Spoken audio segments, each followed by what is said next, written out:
This man just drank poison. He knows it, his best friend knows it. But he won't go down, can't go down, because somewhere in this crowd, the girl he's trying to save is watching her brother, his childhood friend, live with the knowledge that he's the one who poisoned that towel. This is how it all began. We're talking about Stark Industries, and yes, that name should ring some bells, originally from England, running what can only be described as a human trafficking operation. They're selling Chinese women to bandits, but here's where it gets interesting. Some of the women don't survive the journey, and naturally, the bandits aren't happy about their damaged goods. They approach Shidake, Stark Industries' representative, demanding free replacements. Big mistake. Shidake isn't your average corporate suit. This guy's got bodyguards with serious skills and martial arts training that could level a small army.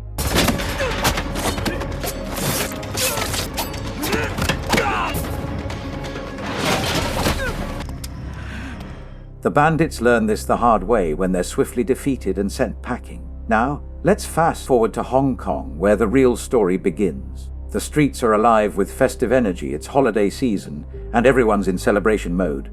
Enter Euan, a young man cycling home from school, practically glowing with that end-of-term freedom we all remember. He's pedaling along, probably thinking about holiday plans, when suddenly he witnesses something that changes everything: a robbery in progress on a tram. Most people would keep cycling. Not Euan. Without a second thought, he abandons his bike and boards that tram.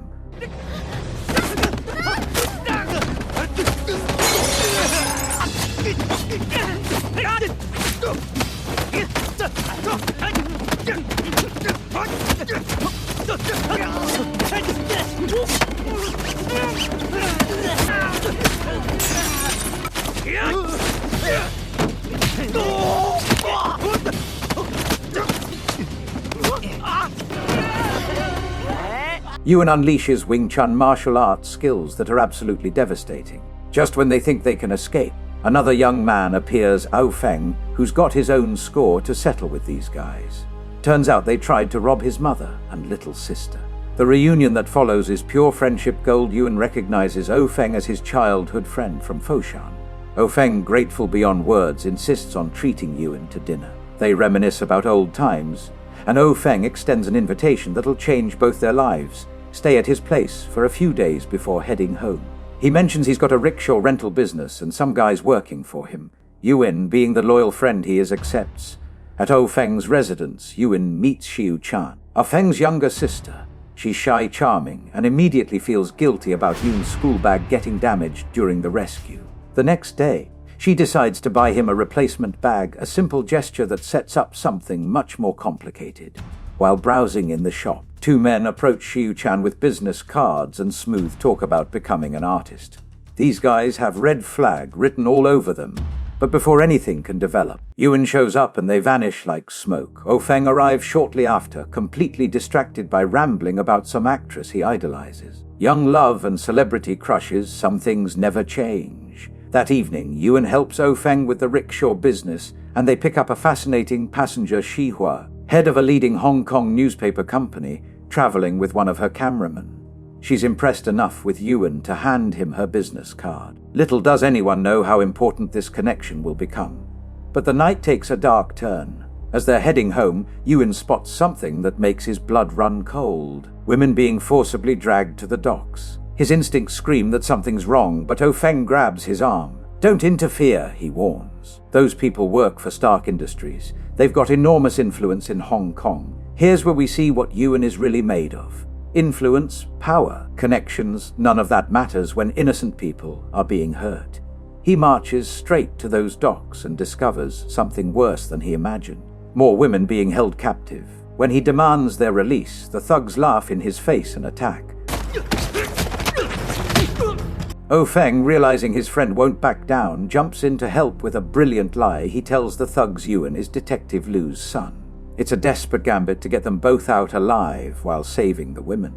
For a moment it works. The women escape, and it looks like they've won. Then Detective Lu himself appears, and the truth hits like a thunderbolt. The police aren't the good guys here. Detective Lu is the mastermind behind the entire kidnapping operation.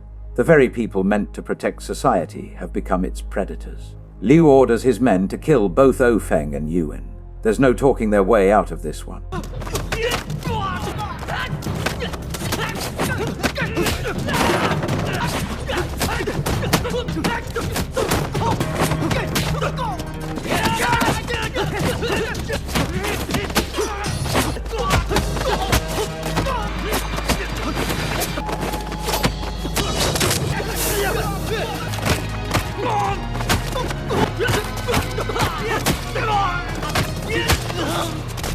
They manage to defeat Liu's entire crew and escape, but both friends know their lives have just changed forever. In the safety of hiding, Feng's fears pour out. He knows Detective Liu won't let this slide. Their actions will have consequences that reach far beyond tonight.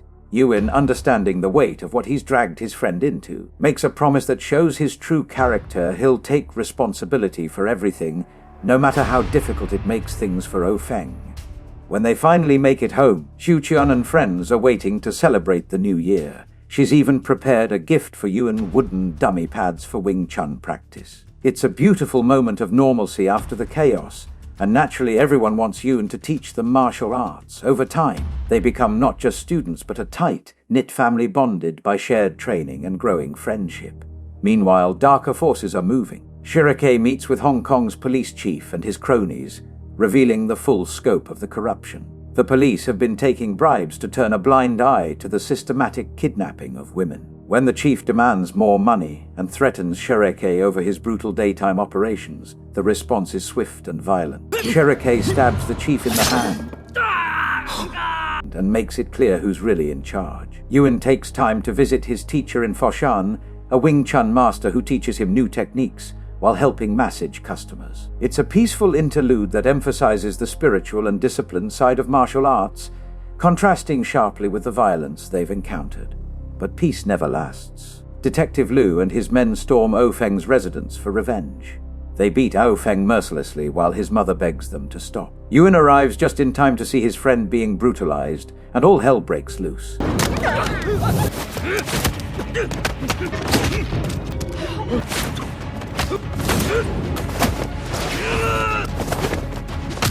It's East versus West, traditional versus modern, and Euan is initially overwhelmed by this unfamiliar fighting style.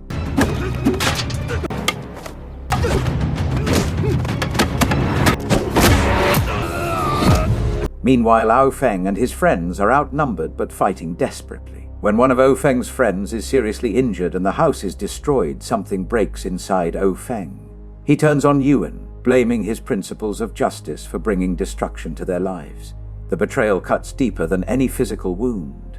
Then comes the final blow during the chaos. Detective Liu has kidnapped Xuqian. Unknown to them, a reporter has been photographing the entire fight. Working for Shihuo's newspaper company, he turns Yuan's victory over Bardun into front-page news. Suddenly, the story of a Chinese martial artist defeating a Western fighter spreads across the entire country. When Euan and Feng arrive at Shirake's headquarters to negotiate for her release, they're met by Shirake and his champion Bartitsu fighter Peyton. The ultimatum is simple and horrifying. Feng must kill Euan or Xuqian dies. When Feng grabs the gun and tries to turn it on Peyton instead, he's quickly overpowered. Shirake, however, has a better idea. Why settle for a quiet murder when you can make a public spectacle? He arranges an open fight between Euan and Peyton, witnessed by crowds of people. If Euan wins, Xuqian goes free. The stakes couldn't be higher. The next day brings betrayal that cuts to the bone. Unbeknownst to Euan, Feng goes to Shirake with a desperate deal. He'll poison Euan before the match in exchange for his sister's freedom.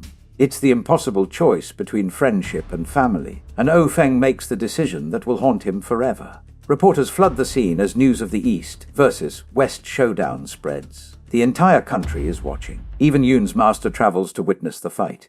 In the preparation area, Feng hands his friend a towel to wipe away nervous sweat, a towel secretly laced with poison. The fight begins with Euan dominating through superior skill and technique.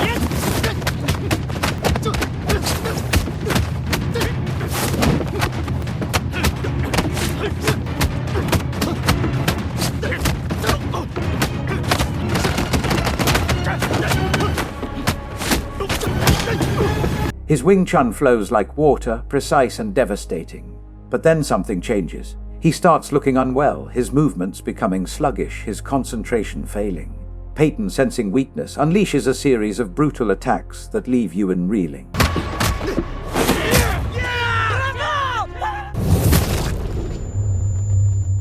When Feng urges him to give up, Euan realizes the truth about the poisoned towel. But instead of breaking him, this betrayal fuels something deeper. He remembers why he's fighting to save Xu Chen. The new technique his master taught him resurfaces, and he channels every remaining ounce of strength into pure Wing Chun mastery. The comeback is legendary.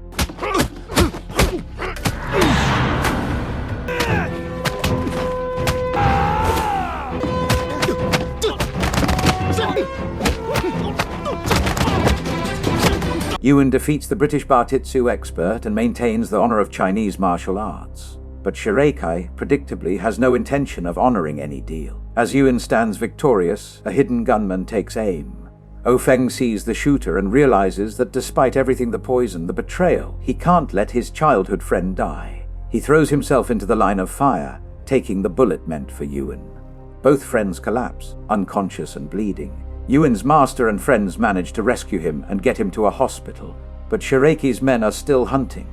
With help from his allies, Euan escapes the pursuit, but learns that Shiraikai has captured both Feng and Xu Chen, hanging them as leverage for the final confrontation. What follows is Yuan's one-man assault on Shiraiki's stronghold. He fights through waves of enemies.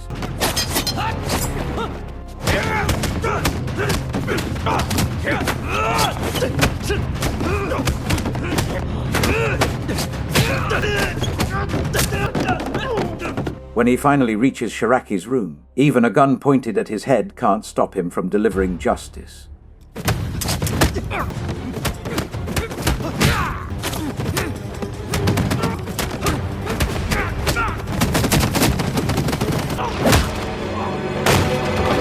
The police, the real police, not Liu's corrupt crew, finally arrive to arrest Shiraiki and his operation. The Chinese people take to the streets, demanding justice from the British government. It's a moment of cultural awakening and resistance against colonial oppression. The story concludes with renewal and hope. Feng and his family inaugurate their rebuilt rickshaw business and new home, rising from the ashes of destruction. If you've made it this far without smashing that subscribe button, congrats.